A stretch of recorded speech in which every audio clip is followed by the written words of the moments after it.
이 말씀으로 때로는 회피하시고 때로는 직면케 하시는 뜻은, 때로는 회피하시고 때로는 직면케 하시는 뜻은 이라는 제목으로 하나님 말씀 함께 나누려고 합니다. 제목 가운데 두드러진 단어가 두 개 있습니다. 회피, 직면, 회피와 직면입니다. 그런데 늘 회피하시는 것이 아니라 때때로 회피하십니다. 늘 직면하시는 것이 아니라 때때로 직면하십니다. 그래서 때때로, 때가 두 번 나오죠. 맨 끝에는, 제목의 끝에 뭐예요? 뜻입니다. 뜻. 그 때때 언제 회피하시고 언제 직면하시는지, 그 뜻은 무엇인가 라고 하는 것입니다. 제목을 상당히 많이 고민합니다. 예, 예, 설교를 준비하면서 어떻게 하면 이 제목에 마음을 많이 두고 있는데, 여러분들도 이 제목이라도 기억하면 좋겠다. 예수님이 지금 1절에 보시면요, 4장 1절에 보면 예수께서 제자를 삼고 침례를 베푸시는 게 요한보다 많아졌습니다. 우리가 침례 요한이 요단강에서 침례를 주는데, 이 앞에 3장을 가보세요. 3장 26절, 요한복음 3장 26절에 보면 그들이 요한에게 가서 말하되, 요한의 제자들이 요한에게 가서 이야기를 하는 거예요. 랍비여, 선생님과 함께 요단강 저편에 있더니 곧 선생님이 증언하시던 예수님이죠. 그 예수님이 침례를 베풀매 사람들이 다 그에게로 가더이다. 지금 요한에게 침례를 받으러 오던 사람이 예수님께 침례를 받으러 다 가는 거예요. 상황이 그렇게 됐습니다. 그런데 4장 1절에 문제는 뭐냐면, 예수님이 제자를 삼고 침례를 주는 사람이 많아졌다는, 요한보다 많아졌다라고 하는 것을 누가 들었어요? 바리새인이 들은 줄을 예수님이 아신 거예요. 그래서 예수님이 거기서 문제의식을 느끼십니다. 그래서 어떻게 하시냐면, 그 유대를 떠나서, 바리새인들이 있는 그 유대를 떠나서 갈릴리로 가시는 거예요. 3절, 4장 3절, 유대를 떠나서 다시 갈릴리로 가실 때, 지금 이스라엘 지도가 이렇게 기다랗게 있습니다. 위에 상부 갈릴리, 중부 사마리아, 하부, 남부 유대, 이렇게 크게 3등분할 수 있어요. 유대 땅에 예루살렘이 있는 거죠. 그런데 예수님이 그 유대 땅 예루살렘에서부터 지금 예루살렘과 그 거기서 좀 가까운 요단강, 유대 지역에 있는 요단강에서 지금 침례를 베푸셨던 것입니다. 근데 바리새인들이, 지금 예수님이 제자들이 많아진다는, 요한도 걱정이었어요. 사실은 요한을 따르는 사람들이 많아지니까 바리새인들, 유대인들이 긴장을 하는 겁니다. 그런데 그 요한보다 더 많은 새로운 세력이 나타난 거예요. 바리새인들이 뭘 걱정하냐면, 예수님, 젊은 예수, 갈릴리에서 온 이 청년 예수가, 예수 운동, 이 예수님으로부터 이 무브먼트가 일어나는 거예요. 그것이 세력화될까 긴장하는 겁니다. 이 바리새인들이 지금 예수님을 그렇게 보는 것을 예수님이 아시고 유대를 떠나서 갈릴리로 가시는 거예요. 설교 제목 중에 뭐가 떠오르세요? 회피죠. 예수님이 지금 바리새인들을 회피하신 겁니다. 그래서 지금 갈릴리로 가시는 거예요. 그런데 이 회피는 도피와 다릅니다.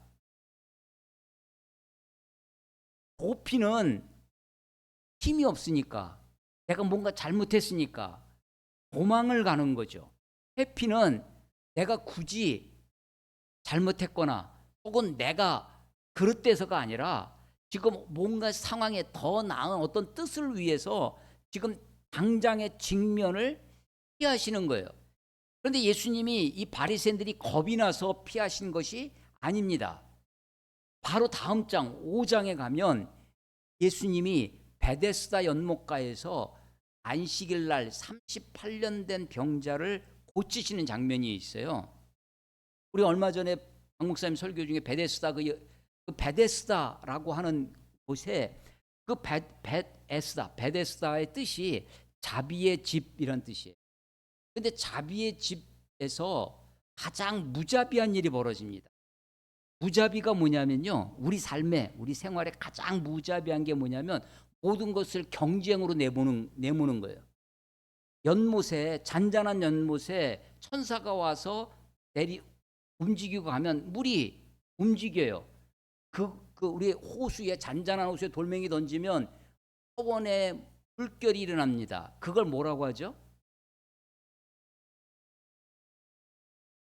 잔잔한 연못에 물이 떨어져서 이렇게 생기는 문이, 그걸 파문이라고 합니다. 물결 파자에 문이 문자예요. 파문이 일었어요.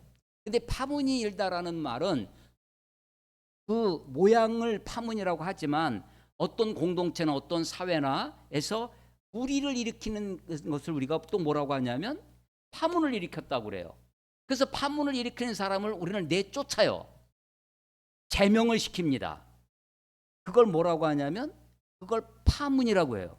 파문 당했다 라고 해요. 그때 파자는 물결 파자가 아니라 깨트릴 파자예요. 격파, 동문, 우리 한문에 살 수가 없어. 넌 나가. 쫓아내버리는 거예요.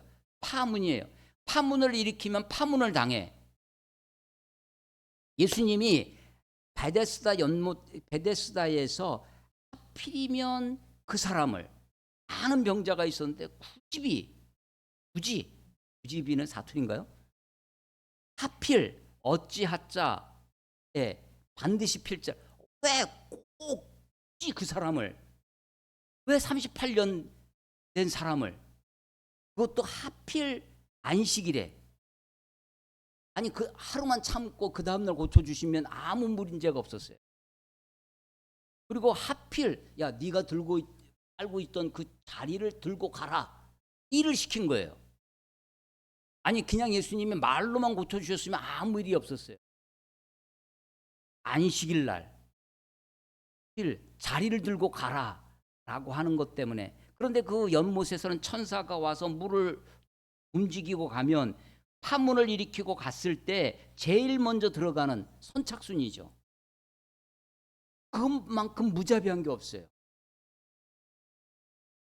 그런데 그 천사가 파문을 일으킨 그 파문이 진짜 파문이 아니라 유대인 사회에 안식일을 철떡같이 믿고 있는, 안식일을 하늘처럼 받들고 있는 그들에게 안식일 날 자리를 들고 가라 라고 하는 것 때문에 유대인 사회의 파문을, 안식일을 범했다. 더군다나 예수님이 우리 아버지가 일하시니 나도 일한다 라고 자기를 하나님과 동등됨을 여겼다는 거 아니에요. 그래서 하나님을 자기 친아버지라고 불러서 망령되다, 참남하다, 신성모독하다 해서 그래서 예수님이 사실은 그 유대인들 사회의 바리새인들을 직면하신 거예요. 그런데 지금 4장에서는 바리새인들이 예수님의 세력이 커진다. 예수님은 어떤 그 무리를, 사람들을 세력화하신 적이 없어요. 수많은 사람이 몰려와도 그 사람들을 이용해서 어떻게 하려고, 무리들의 힘, 사람들의 힘을, 우리 지난 2장 24절에 보면, 24절에 예수님이 사람들을 아시고 그들에게 의탁하지 않으셨다라는 말이 있어요. 하나님 예수님은요, 사람들에게 의탁하지 않으세요. 사람들에게 의존하지 않으세요. 사람을 의지하지 않습니다. 사람을 이용하려고 하신 적이 한 번도 없어요. 세력화하신 적이 없습니다. 사람들이, 교회가 세상 가운데 세력화하려고 하죠. 그것이 정치화하려고 합니다. 이 바리새인들을 피해서 예수님이 지금 갈릴리로 가십니다. 이건 회피처럼 보여요.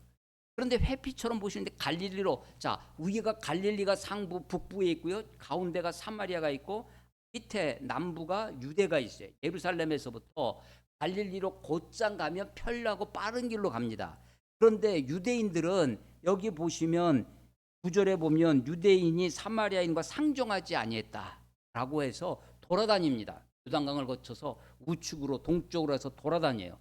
사마리아 땅을 발길을 그 땅도 밟기 싫어하고 그 사람들하고 마주쳐서 상종하기를 싫어했다는 것입니다. 예수님이 바리새인들을 회피하셨는데 3절 유대를 떠나서 다시 갈리로 가실새 다시 사마리아를 통과하여야 하겠느니라. 사마리아를 통과합니다.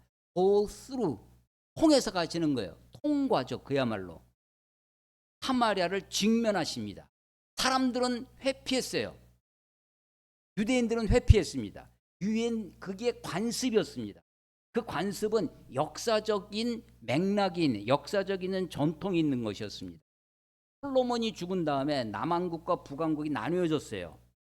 남왕국은 유대 유대 땅에 있는 유다 지파와 베냐민 두 지파만 있었고 나머지 10지파, 중부 이북이 다 북이스라엘이 됐습니다. 북이스라엘의 수도가 어디냐면 바로 사마리아입니다. 북이스라엘의 6번째 왕, 7번째 왕이 가장 악독한 왕이에요. 이름이 아합의 아버지 오므리라고 있어요. 오므라이스가 아니에요. 오므리가 사마리아를 점령하고 사마리아 성의 수도를 정했습니다. 그 이후로 북왕국 이스라엘의 대명사가 사마리아가 됐습니다. 남북이 대치 관계에 있었죠. 그래서 그 북쪽에 대한 좀 적대감은 있었지만 그 북쪽에 있는 사람들을 멸시하거나 천대하지는 않았습니다. 그런데 북왕국 이스라엘이 먼저 아수르에 멸망해요. 기원전 722년에. 그래서 이 아수르는요 혼합 정책을 씁니다. 그 땅 북왕국 이스라엘에 있는 사람들을 다 끌고 가요.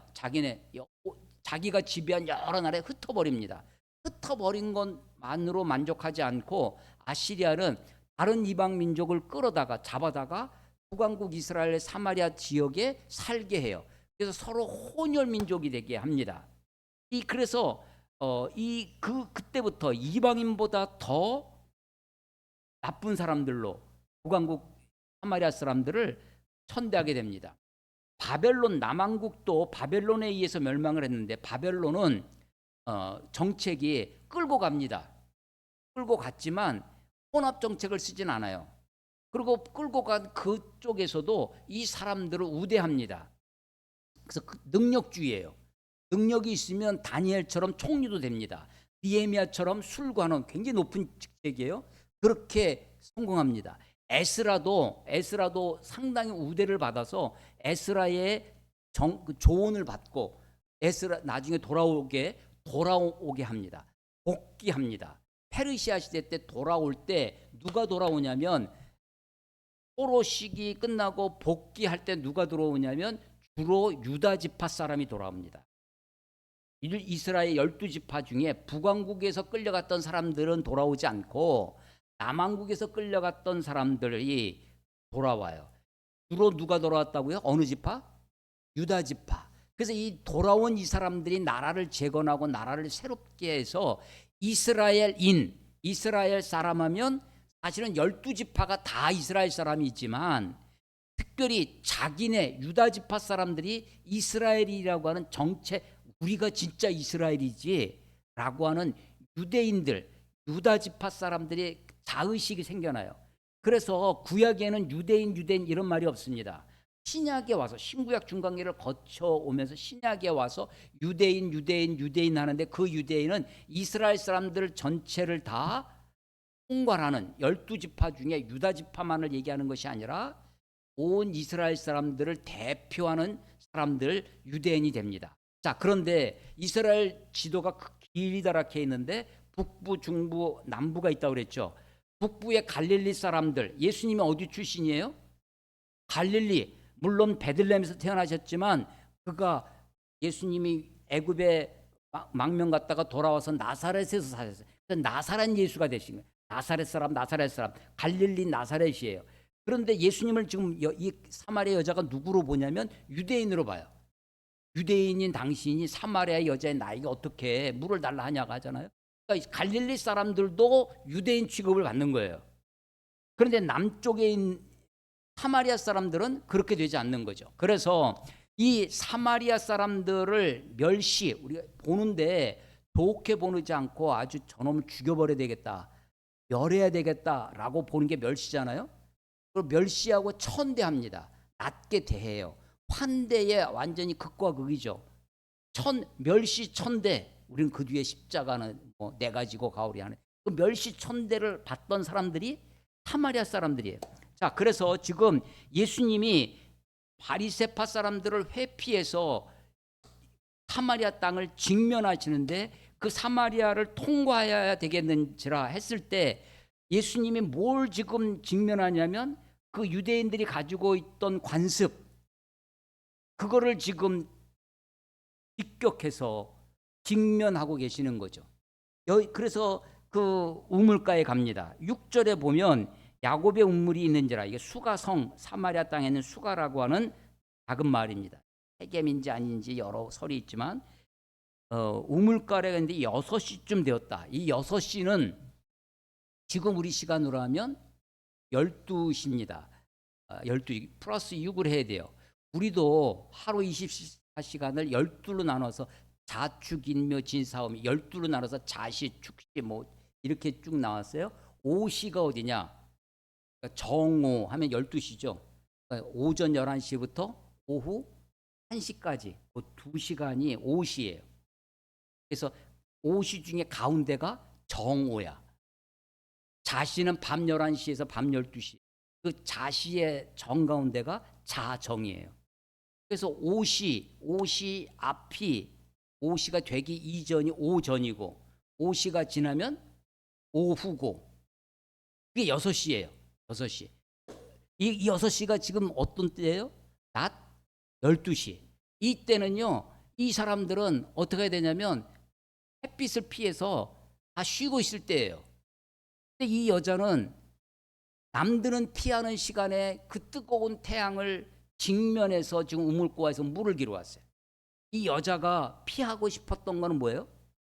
사람들의 눈, 동네 사람들의 눈, 마을 사람들의 눈빛을 눈빛이 무섭습니다. 눈으로 사람을 죽일 수도 있어요. 눈으로 사람을 응원하고 격려할 수도 있어요. 근데 사람들의 동네 사람들의 그 눈빛을 피해서 회피해서 우물에 와 있어요. 뜨거운 태양을 내가 직접 맞는 한이 있어도 그게 더 낫다는 거지. 와서 보니까 한 사람이 있어요. 보니까 이게 옛날 사람들은요, 5대로 가면 갈수록 옷만 봐도 신분을 알 수 있어요. 옷만 봐도 그 사람의 행색을 알 수 있어요. 그래서 유대인 말을 붙여봐야가 아니라 딱 아는 거죠. 유대인이 물 좀 달라. 예수님이 그 여자에게 먼저 말을 거셨습니다. 예수님이 벽을 허신 거예요. 유대인의 벽을 파격입니다. 관습의 벽을, 인종의 벽을, 종족의 벽을 깨시고 5장에서 베데스다에서 파문을 일으키시기 이전에 이미 관습과 인종과 지역 차별의 그 벽을 깨시고 물 좀 다오라고 하시는 거예요. 저는 이것을 작은 부탁의 기법이라고 제가 붙이는 거예요. 예수님이 거기서 야 내가 여기서 묵을 집을 좀 마련해 다오라든지 뭐 더 큰 거를 요구했으면 이야기가 더 어려웠을 거예요. 뭐 이런 미친 뭐 이런 게 봤을 텐데 우물에 물 좀 다오라고 하는 물 길러 온 여자한테 물 좀 다오라고 하는 작은 부탁의 기법, 이게요 예수님이 베드로에게도 써먹습니다. 베드로에게 배 좀 띄워다오 라고 부탁을 해요. 작은 부탁을 들어준 사람에게 배를 띄워주니까 그 배에서 예수님이 말씀을 하시다가 말씀을 잘 듣는 베드로에게 야 그러면 저 깊은 데로 가서 그물을 내려. 그 다음 조금 더 큰 부탁을 하시는 거예요. 어부가 그물 내리는 거야 일도 아니죠. 그런데 잘 가지 않는 깊은 곳으로 가서 그물을 내리라고 하는 거예요. 그래서 내가 예수님이 내 마음속에 감동을 주실 때가 있어요. 하나님이 내게 감동을 주실 때 그 작은 부탁을, 하나님이 나에게 하시는 작은 명령을 내가 순종하면 하나님이 그 다음 더 은혜의 깊은 바다로 우리를 인도하십니다. 예수님이 지금 여자에게 물 좀 다오라고 해요. 그랬더니 이 여자가 그 현실 인식은 당신은 유대인이고 나는 사마리아인데 어떻게 나에게 물 좀 달라 합니까? 남자 유대인과 사마리아인의 벽도 있지만 남자와 여자의 벽도 있었습니다. 그런데 이 현실 그래서 그걸 문제를 제기하는 어떻게 나에게 물을 이때 여자가 회피하는 방법은 뭐가 있을까요? 예수님이 물 좀 다오 했을 때 여자가 회피하려면 그런데요? 왜 이래요? 하면서 쌀쌀맞게 아니면 이거 좀 약간 마이크 대고 할 얘기가 좀 땡 깐다고 하는 거 아십니까? 예, 하고 외면 하면서 그냥 자기 하던 일 하고 그냥 그냥 투명 인간 취급하고 갈 수도 있겠죠. 근데 이 여자가 어떻게 해요? 이걸 좀 따져요. 이 여자는요, 기가 센 사람, 당찬 여자입니다. 그 뒤에도 보면요, 뒤에 대화를 계속 해나가는 보면 이 여자가 기가 비록 내가 사람들의 눈을 피해서 내가 뭐가 무서워서 피하는 게 아니라 하는 것처럼 마을 사람들의 눈초를 피해서 난 6시에 지금 물을 기르러 왔지만 예수님과의 대화를 보면요, 하나도 기가 죽지 않아요. 따곡따곡 따집니다.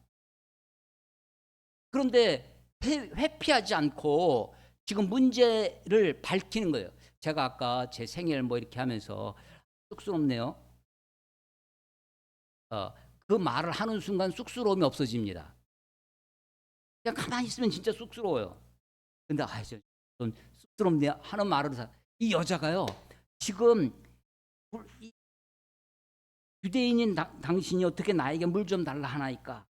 하고 하니까 예수님이 10절에 내가 만일 하나님의 선물과 또 내게 물 좀 달라 하는 이가 누구인 줄 알았더라면 내가 그에게 구하였을 것이요 그가 생수를 내게 주었으리라. 한마디로 네가 나를 몰라서 그렇지. 그 말씀이잖아요. 그러면 뭐라고 물어봐야 돼요? 당신이 누군데? 그래서 당신 누구십니까? 정체를 좀 밝혀주십시오. 이래야 될 거 아니에요. 근데 여자가요, 11절 여자가 이르되 주여, 이때의 주여는 우리가 정말로 하나님을 주님 할 때 그 주님이 아니라 그냥 선생님, 이렇게 써입니다. 예서 할 때 써예요. 우리가 요즘 이렇게 하다 보면 뭐 이모님, 뭐 좀 첫 시장 뭐 이렇게 하면 뭐 사장님이라고 부르다고 선생님 하고 부르던 그 정도입니다. 이때의 주여는. 그래서 계속해서 주여가 다 그래요. 써입니다. 로드가 아니에요. 주여 물기를 그릇도 없고 이 우물은 깊은데 어디서 당신이 이 생수를 얻겠삼나이까. 물 그릇 내가 가지고 있는 지금 내 상황이에요. 이 우물은 깊어요. 내가 처해 있는 환경이에요. 이 여자는요, 자기 환경, 자기 상황 인식을 잘하고 있습니다. 그리고 자기가 처해 있는 입장, 그래서 동네 사람들의 나를 어떻게 보는지 잘 알고 있어요. 그래서 난 12시에 물을 기르러 왔어요. 지금 당신이 나한테 물 좀 달라는 게 누구인 줄 알았더라면 했을 때 당신이 누굽니까? 라고 직격해서 묻지 않고 물기를 그릇도 없고 우물은 깊은데 당신은 어디서 생수를 얻게 쌌나이까? 라고 물어요. 그러면서 우리 조상 야곱이 이 우물을 우리에게 주셨고 또 여기서 자기와 자기 아들들과 짐승이 다 마셨는데 당신이 야곱보다 더 크니까? 그래서 이 여자는요, 야곱 역사적 상황인식, 자기 상황인식, 물그릇 그릇도 없고 우물은 깊은데라고 하는 내 상황뿐만 아니라 역사적 상황인식도 잘하고 있는 사람입니다.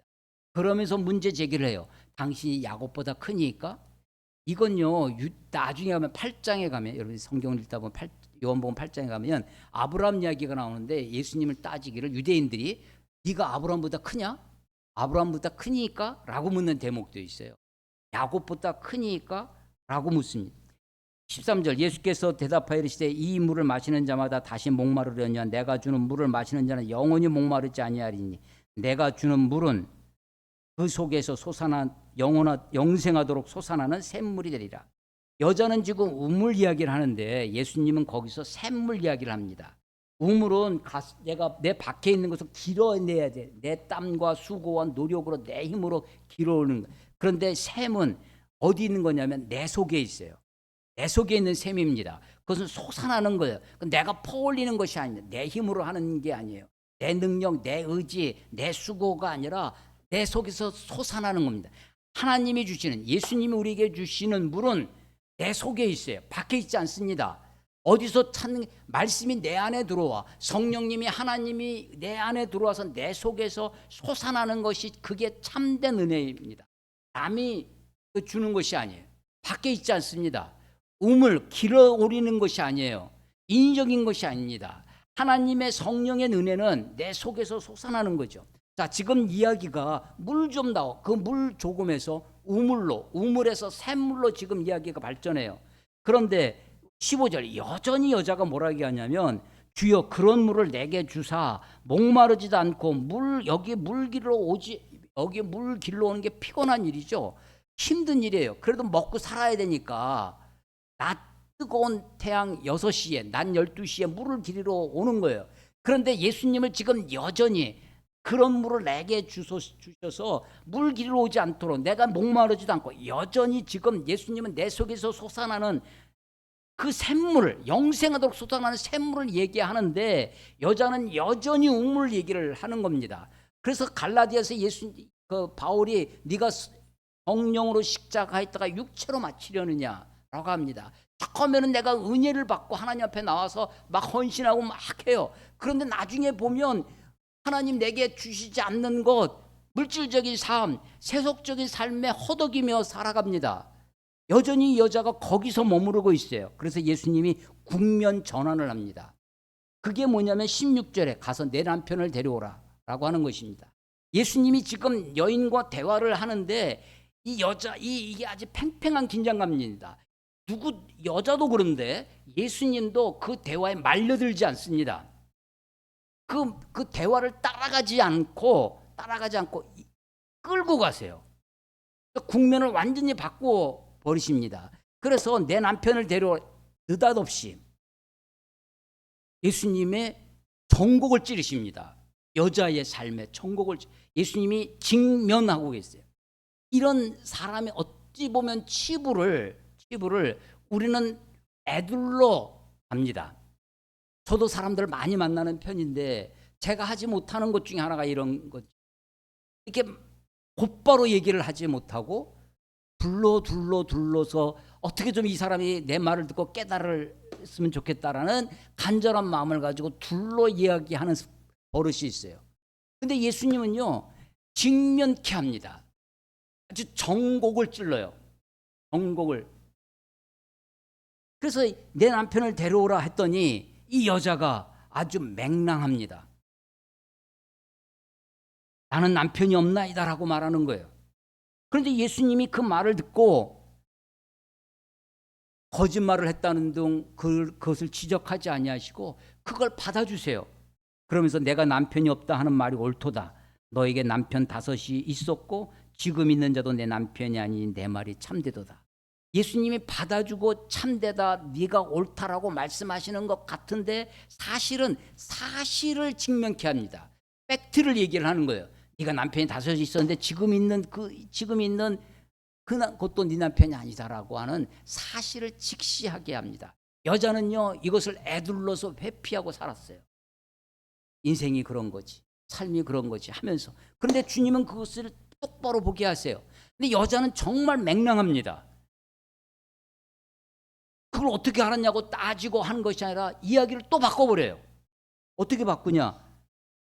19절, 여자가 이르되 주여 내가 보니 선지자로서이다. 우리 조상들은 이 산에서 예배하였는데 당신들의 말은 예배할 곳이 예루살렘에 있다 하더이다. 갑자기 지금 예수님이 우물 얘기를 하는 여자를 샘물로 끌고 왔더니 여자가 다시 우물로 가는 것을 남편을 데려오라고 하는 가정 문제인 것 같기도 하고, 이 여자의 치부, 이 여자의 개인적인 문제인 것 같고 도덕적인 문제인 것 같아요. 그걸 얘기를 했더니 여자가 다시 종교적인 문제로 이야기를 또 바꿔버립니다. 아주 이 사장이요, 정말 오묘한 장입니다. 그래서 예비할 여자가 물어보는 거예요. 이 산이 어떤 산이냐면 아마도 그리심산이라고 여겨집니다. 그리심산과 에발산 그 사이에 세겜이 있는데 그 모세 이야기 이게 또 길어지니까 이 그리심산에서 이 산에서 예배를 해야 된다라고 하는 예배할 곳 장소를 묻고 이야기를 합니다. 그러니까요 이 여자는 야곱 이야기를 했어요. 우리 조상 야곱 이야기를 하면서 요셉이 야곱에게 야곱이 요셉에게 준 그 우물 그 역사적 맥락을 가지고 있는 여자입니다. 뿐만 아니라 예배할 곳 종교적 맥락, 신앙적 맥락도 있는 그런 여자예요. 이 여자는요 한 번도 기가 죽지 않고 뒤로 물러서지 않아요. 회피를 하지만 도망치진 않습니다. 그러면서 예수님과 계속 이야기를 해나가는 거예요. 아니 왜 굳이 예수님은 유대에서 갈릴리로 가실 때 사마리아를 통과하셔야만 했을까? must, have to, 과거형 had to go through 사마리아를 통과하여야 하겠는지라 왜 주님은 굳이 이 땅을 가셔야 하셨을까? 아니 이 여인과의 만남은 예수님이 우물가에 앉아 계시고 여자가 물을 길러 옵니다. 예수님이 찾아간 것이 아니에요. 여자가 오는 겁니다. 3장에서는 니고데모가 한밤중에 예수님을 찾아왔어요. 3장은 니고데모와의 대화입니다. 성경 사복음서 마태, 마가, 누가 이 세 권 공간복음은 예수님의 사역이 주로 대중사역입니다. 많은 군중들을 향하여 무리를 향하여 말씀하십니다. 예수께서 산에 올라가시니 제들이 나온지라 입을 열어 가르쳐 가라사대 예수님의 무리 대중 빛이에요. 많습니다. 그런데 이 요한복음의 특징은 개인 1대1과의 대화가 많습니다. 니고데모와의 대화, 사마리아 여인과의 대화, 그 다음에 베데스다에 38년 된 병자를 고치시고 그와의 대화, 솔로몬 실로암에 가서 진흙으로 물을 그 눈을 고쳐준 사람과의 대화, 마르다와의 대화, 개인과의 대화가 많아요. 그래서 이 여자가 어떤 여자인가? 이 여자를 만난 것은 우연인가? 예수님이 이 여자 때문에 사마리아를 가신 것인가? 그래서 여자가 예배할 곳 굉장히 신앙틱해 보이죠? 굉장히 종교적으로 신앙이 있어 보입니다. 아, 우리 조상들은 예배할 곳이 여기라고 했고 당신들은 예루살렘이라고 하지 않았냐? 우리 각자 예배 잘하고 살면 되는 거 아니냐? 하는 거예요. 그런데 21절에 예수께서 여자여 내 말을 믿으라. 뭔가 권위 있게 다가가고 내 말을 믿으라. 이 산에서도 말고 예루살렘에서도 말고 너희가 아버지께 예배할 때가리라. 여자는 지금 뭘 얘기했냐면 예배할 곳, 장소를 묻는데 그래서 지금도 많은 사람들이 장소에 매달려 있습니다. 그런데 예수님은 장소에서 이곳 저곳을 지금 말씀하시는 게 아니에요. 예배할 때, 시간으로 바꿉니다. 공간이라고 하는 눈에 보이는 가시적인 곳에서 시간이라고 하는 보이지 않는 비가시적인 곳으로 이야기를 바꿔가요. 그렇지만 지금 어디는 그대로 붙들고 있냐면 예배라고 하는 것은 붙들고 있어요. 그래서 이 이야기의 초점이 어디로 가고 있냐면 예배, 참 예배가 뭐냐? 참 예배는 어떻게 하는 거냐? 장소, 공간, 눈에 보이는 가시적인 것 그게 중요한 것이 아니라는 거예요. 눈에 보이지 않는 시간이 훨씬 더 중요하다는 것입니다. 그 시간을 우리가 어떤 시간이 돼야 되느냐 하는 거예요. 그 시간이 진짜 예배하는 시간이 되게 하기 위해서 신령과 영과 진리로 예배해야 된다는 것입니다. 하나님은 지금도 예배하는 자를 찾고 계신다라고 하는 것입니다. 그래서 그게 본질이에요. 본질입니다. 우물, 먹고 마시는 것. 내가 동네 사람들로부터 수치를 당하고 유대인이 사마리아인을 멸시하고 천대하는 그런 사회적인 문제. 여러분 이 요한복음 2장에 예수님이 성전을 정결케 하신 장면이 있습니다. 채찍으로 막 해서 그 종교적 부패, 그 제도적인 그런 문제가 있죠. 그 문제를 예수님이 지적하시지만 그 문제를 해결하기 위해서 예수님이 야, 지금부터 성전 개혁위원회를 조직하자. 지금 사마리아인들이, 유대인들이 사마리아인을 멸시하는 이 사회적인 문제를, 지역 차별의 문제를 해결하기 위해서 우리가 사회통합위원회를 조직하자. 이래서는 안 되지 않느냐라고 예수님이 이 문제를 직면하고, 성전의 부패의 문제를 직면하고 있지만 그게 예수님이 이 땅에 오신 참 목적이냐? 그걸 하자고 하는 것이 복음, 하나님의 나라의 핵심이냐 하는 것은 아니라는 거예요. 예수님이 지금 이 사마리아 사람 여인에게 지금 이야기를 계속 끌고 가면서 하나 지금 모아지는 게 있어요. 그게 뭐냐면 예배라는 겁니다. 참 예배라는 거예요. 하나님이 세상을 창조하시고 사람을 창조하신 이유가 뭐예요? 우리가 하나님을 예배하도록, 하나님을 찬양하도록 하나님이 우리를 지으셨다는 것입니다. 찬양, 예배, 이게 우리의 본질이라는 겁니다. 근원적, 우리가 생명을 갖고 있어요. 생명은 살아있는 명령, 살아가도록 우리에게 주신 명령이에요. 모든 인간들에게 주신 사명이 있어요. 그게 뭐야? 하나님을 찬양하는 겁니다. 하나님을 예배하는 겁니다. 하나님을 경배하는 것이, 그래서 그것으로 지금 이야기를 몰아가는 것입니다. 22절, 너희는 알지 못하는 것을 예배하고 우리는 아는 것을 예배하노니 이는 구원이 유대인에게서 남이라. 예수님이 그러니까 유대인 이런 건 다 필요 없다 이렇게 하시는 것이 아니죠. 그렇지만 유대인이면 됐어 하는 것도 아니야. 제가 지난주 그지난주에 대해서 계속해서 말씀드렸던 것이 표적과 목적이에요. 표적이 필요 없다가 아닙니다. 표적을 잘 분별해야 돼요. 가짜 표적도 있으니까. 좋은 표적, 바른 표적을 보고, 그런데 그 표적만 붙들고 있으면 안 된다는 거예요. 아브라함은 표적이 아니에요? 표적이죠. 아브라함의 자손 된다는 것이 목적이 아니에요. 아브라함이 가르쳐주는 대로 가야 되는 거예요. 성전이 표적이었죠.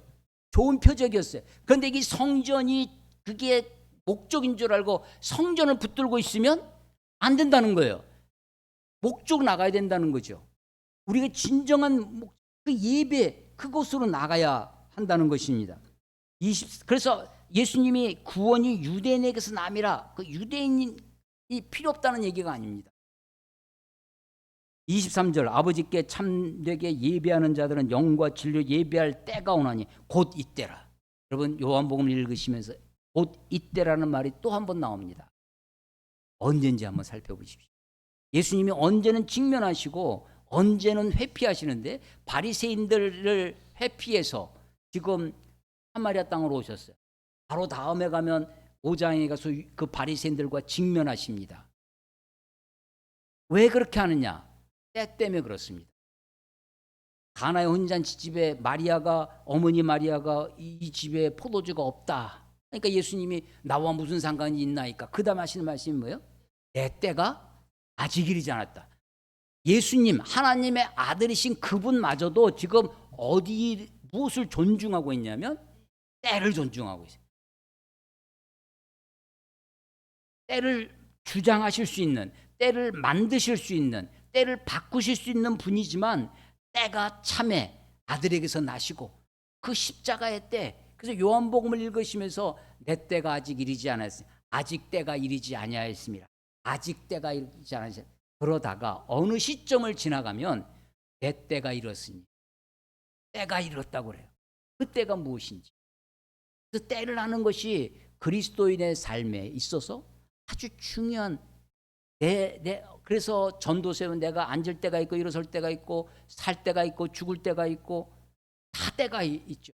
그 때를 주장하시는 그 하나님의 뜻이 무엇인지를 아는 것이 그리스도인 하나님의 종들의 삶일 것입니다. 계속해서 몰아가는 것이 예배입니다. 24절, 하나님은 영이시니 예배하는 자가 영과 진리로 예배할지니. 이 본질이 예배라는 것, 예배하는 곳, 장소, 눈에 보이는 것을 붙들고 이건 표적일 뿐이에요. 예배할 때 신령과 진정으로 영과 진리로 예배할 그 본질의 예배를 추구하는 삶이 되어야 된다는 것입니다. 25절, 여자가 드디어 말하기 시작합니다. 여자가 이르되 메시아 곧 그리스도라는 이가 오실 줄을 내가 아노니 그가 오시면 모든 것을 우리에게 알려주시리이다. 지금 여자 입에서 메시아, 그리스도라는 것이 처음부터 우물 얘기할 때부터 이 우물을 물을 좀 달라는 지가 누군 줄 알았다. 야, 내가 그리스도인데 말이야. 예수님이 처음부터 가르쳐 주시지 않으셨어요. 그 대화를 끌고 가면서 마지막에 여자가 메시아가 오시면, 그리스도가 오시면, 그랬더니 그제 주님이 26절에 내가 말하는 내가 그니라. I am he. 내가 그다. 이 말씀은 출애굽기 3장에 모세가 당신의 이름이 무엇입니까? 물어볼 때 하나님의 가르쳐 주신 나는 스스로 있는 자니라. I am that I am. 나는 나다. 라는 말. 나는 나다. 공동 번역은 그렇게 번역되어 있습니다. 나는 나다. 그런데 예수님이 지금 뭐라고 하는 거예요? 내가 그다. 라고 하는 거예요. 똑같은 어구입니다. 바리새인 중에 한밤중에 예수님을 찾아온 사람이 있었어요. 누구예요? 니고데모 3장에 예수님과 긴 대화가 있었습니다. 아주 깊은 대화가 있었어요. 네가 거듭나지 아니하면 하나님 나라를 볼 수도 없다. 네가 거듭나지 아니하면 물과 성령으로 나지 아니하면 하나님의 나라에 들어갈 수 없다. 그런데 그 대화의 맞이 끝까지 읽어봐도 니고데모가 바리새인 중에 유대인의 선생이라고 하는 자가, 유대인의 지도자라고 하는 니고데모도 예수님과 그렇게 대화를 나누고도 당신은 정말 그리스도시군요. 그렇게 나가지 못했어요. 그런데 지금 천대받던, 멸시받던 그 사마리아인 그 여자의 입에서 바로 그 다음에 26절에 보면 물동이를 버려두고 동네로 들어갑니다. 아니, 그가 회피했던 사람이에요. 눈도 마주치기 싫었던, 얼굴도 보기 싫었던 그 사람들에게 물동이를 버려두고 들어갑니다. 그래서 29절 내가 행한 모든 일, 남편이 5이나 있고 지금 6번째 남편을 그래서 도덕적으로 온갖 질시와 동네 사람들로부터도 그렇게 당하는 내가 행한 모든 일을 내게 말한 그 사람, 이 사람은요, 이 여자가 비록 남편을 나 남편이 없어요 라고 말했지만 이미 그는 그의 정곡을 찔림을 받았어요. 자기의 깊은 속이 지금 예수님의 그 한마디에 다 드러난 거예요. 이 깊은 속을 아시는 분이 선지자인 줄 알았어요. 그런데 이 선지자 중에 그 선지자 중에 메시아라는 것을 알게 되는 거죠. 그래서 와 보라, 이는 그리스도가 아니냐라고 말하는 여자가 된 거예요. 니고데모는 그러지 못했습니다. 아니, 그 다음에 베데스다에 38년 된 병자, 자기 정말 이렇게 앓다가 죽는 것이 평생에 그럴 줄 알았던 그 사람도 그렇게 되지 않았어요. 근데 이 사마리아 여인은 이런 놀라운 변화를 그리스도, 이는 그리스도가 아니냐라고 하는 겁니다. 요한복음을 기록한 목적, 요한복음 20장 31절에 내가 이것을 너에게 기록한 것은 예수께서 하나님의 아들 그리스도이심을 알게 하려 함이시고 너희로 이것을 믿고 영생을 얻게 하려 함이니라 라고 하는 그 목적이 지금 사마리아 여인에게서 이루어지고 있는 것입니다. 자, 여러분, 이제 성경을 요한복음을 읽으면서 회피와 직면이라고 하는 것으로 성경을 한번 읽어보십시오. 지금 5장 제가 말씀드렸어요. 6장, 7장, 8장은 예수님이 누구는 회피하시고 어떤 상황은 회피하시고 어떤 상황은 직면하시고 혹은 오늘 설교의 제목에 직면케 하시는, 우리로 하여금 그것을 직면케 하세요. 도망가지 마시고 회피하지 마시고 예수님이 직면케 하시면 나에게 깊이 들어오실 때, 내 깊은 속을 보게 하실 때 나도 그것을 함께 용기를 가지고 보아야 됩니다. 그 뜻은 무엇인지, 왜 회피하시고 왜 직면케 하시는지, 언제 회피하시고 언제 직면케 하시는지를 보는 것입니다. 사마리아의 이 땅을 예수님이 통과하여야 하겠는지라. 예수님은 거기에 필연성을 가지고 had to go through, 해야만 되겠다는 거예요.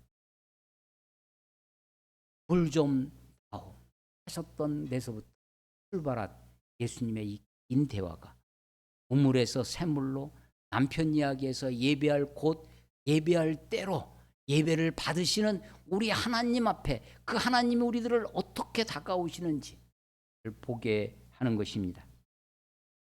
성경을 읽으시면서 요한복음에 깊이 다시 한번 빠져들었으면 좋겠습니다. 표적과 목적에서 회피와 직면으로 넘어오고 있습니다. 성경을 읽을 때 정말 하나님의 말씀이 기억나고 성경을 읽을 때 바로 그 말씀이 이 말씀이었구나.